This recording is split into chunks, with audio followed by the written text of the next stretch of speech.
شہر مدینہ نے بہت خون رلایا ہے، جب سے اٹھا سر سے میرے آپ کا سایہ ہے، جب سے اٹھا سر سے میرے آپ کا سایہ، میں رہ گئی تنہا بابا تیری زہرا، بابا تیری زہرا، بابا تیری زہرا، بابا تیری زہرا، بابا تیری زہرا، کہتی رہی اعوذ باللہ من الشیطان الرجیم، بسم اللہ الرحمن الرحیم۔ ساری تعریفیں پروردگار عالم کے ہی، درود و سلام محمد و آلہ، اللہم صلی علی اللہم صلی علی محمد و آلہ محمد۔ آج کا یہ تیسرا سلسلہ ایام فاطمیہ کی خصوصی نشریات قائم ٹی وی پر آپ کے میزبان اصغر عباس ہستی کے ساتھ۔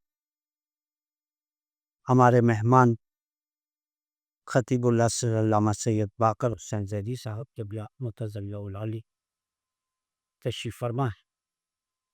قبلہ السلام علیکم وعلیکم ورحمۃ اللہ۔ قبلہ آپ سے اس سلسلے کی آج تیسری نشست ہم شریک گفتگو ہیں بعنوان بیٹی رسول کی۔ آپ نے ایک حوالہ دیا کہ فدق کے جب بی بی دربار سے واپس ہوں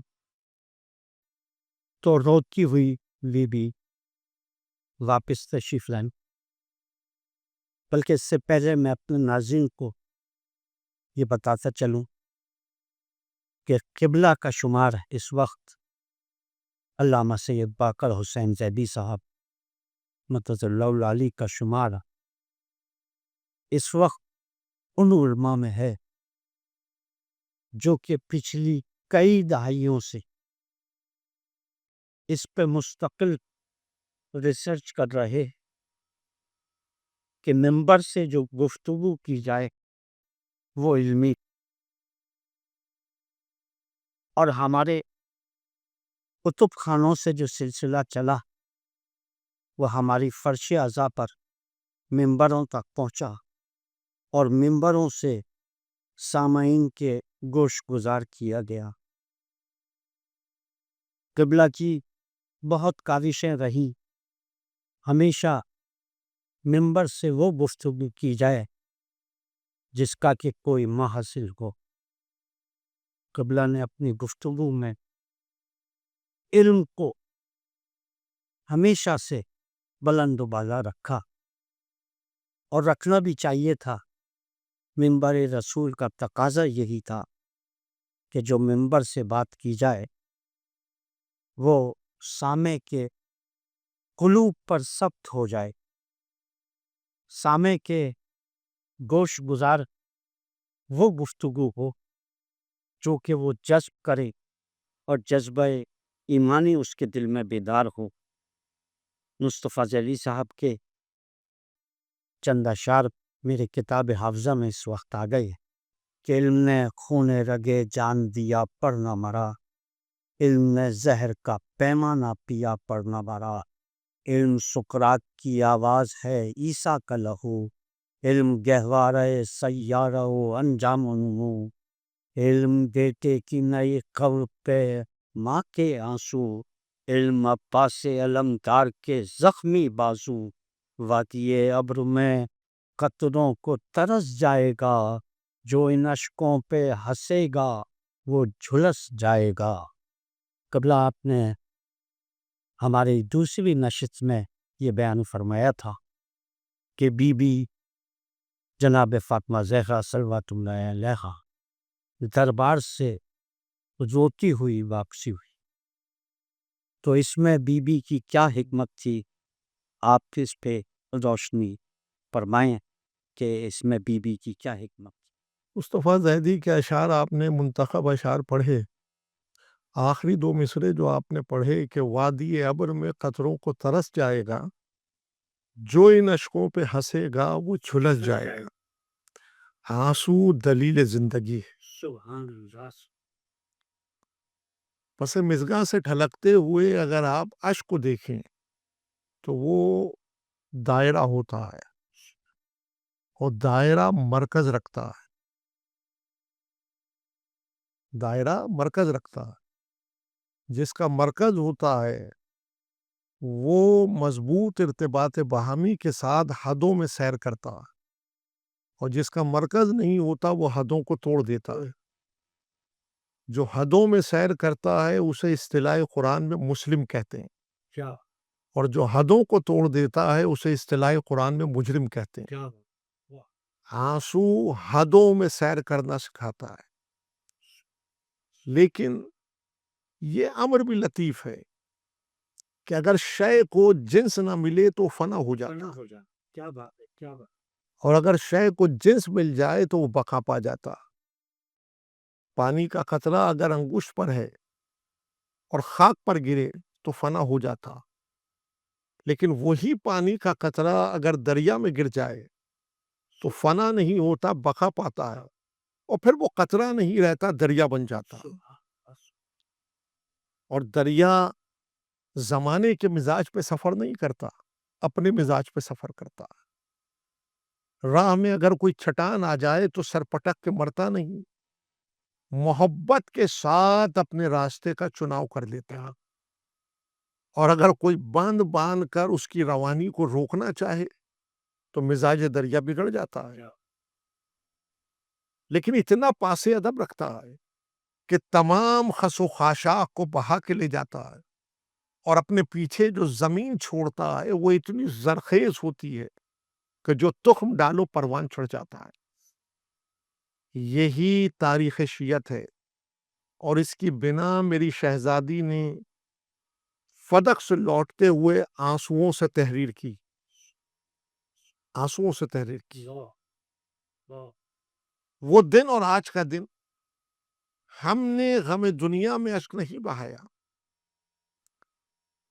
ہم نے اس کے لیے جنس تلاش کی، ہم نے اسے دریائے درد غم آل محمد کے اندر جذب کر دیا۔ تو ہم زمانے کے مزاج پہ سفر کرتے ہوئے نہیں آئے، ہم اپنے مزاج پہ سفر کرتے ہوئے آئے۔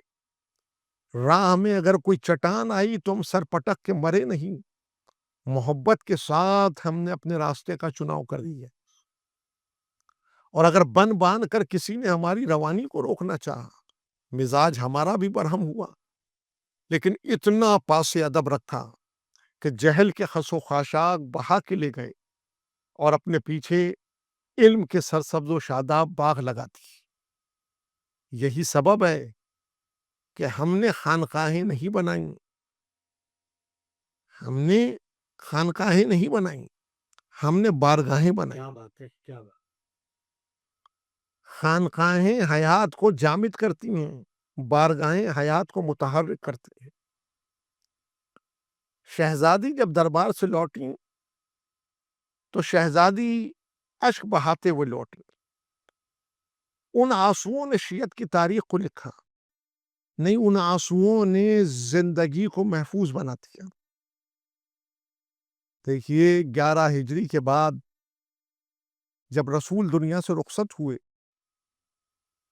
تو کلمہ پڑھنے والا مرکز سے دور ہو گیا تھا، ملت بکھر گئی تھی، ممبروں سے پڑھا جاتا ہے، ہم بھی پڑھتے ہیں کہ بعد رسول شہزادی گریا کرتی رہیں۔ اس گریے کی حکمت کیا تھی؟ ان آنسوؤں نے بکھری ہوئی ملت کو سمیٹ لیا۔ کیا بات! ان آنسوؤں نے بکھری ہوئی ملت کو نہیں سمیٹا بلکہ مرکز پہ لا کے کھڑا کر دیا۔ ہر چند کے وہ عداوت حق کی بنا پہ کھڑے تھے، لیکن وہ کلمہ جو ان کی زبان پر جاری ہوا وہ کلمہ یہی تو تھا کہ یا علی زہرا سے کہیں یا تو دن کو روئیں یا رات کو روئیں. زہرا کے رونے سے ہماری نیندیں خراب ہوتی ہیں. اس مکالمے نے بتایا آنسو سونے نہیں دیتا جگائے رکھتا. آنسو سونے نہیں دیتا جگائے رکھتا ہے. وہ دن اور آج کا دن ہم نے ان آنسوؤں کی حفاظت کی ہے. اب اگر دنیا پکار کر کہتی ہے کہ یہ رونے والی قوم ہے تو ہم سر بلند کر کے کہتے ہیں ہم رونے والی قوم ہیں. کیوں؟ اگر ہم نے رونا چھوڑ دیا تو زمانہ سو جائے گا اور جب تک ہم رو رہے ہیں زمانہ جاگا رہے گا. شہزادی کے آنسوؤں نے قیامت تک سوئے ہوئے زمانے کو جگا کے رکھا ہوا ہے. جب تک شہزادی کے آنسوؤں کا تذکرہ رہے گا ملت کی خوابیدگی بیداری میں بدلتی رہے گی. ملت کی غفلت شعور میں بدلتی رہے گی. ملت کی موت حیات میں بدلتی رہے گی. آنسو ضامن حیات ہے ملت اسلامیہ کا. تو شہزادی کے آنسو کا تذکرہ اس آئینے میں کرتا ہوں کہ جب اس آنسو کا تذکرہ ہوتا ہے تو ملت اسلامیہ کی مردنی زندگی میں بدل جاتی ہے. بہت قبلہ آپ کی علمی گفتگو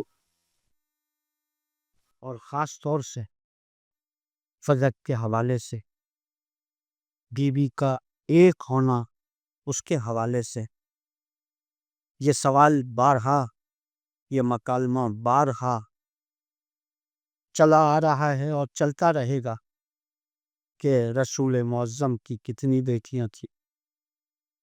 آج تک علماء کرام مفسرین کرام اسی بحث میں الجھے ہوئے کہ رسول کی کتنی بیٹیاں تھیں.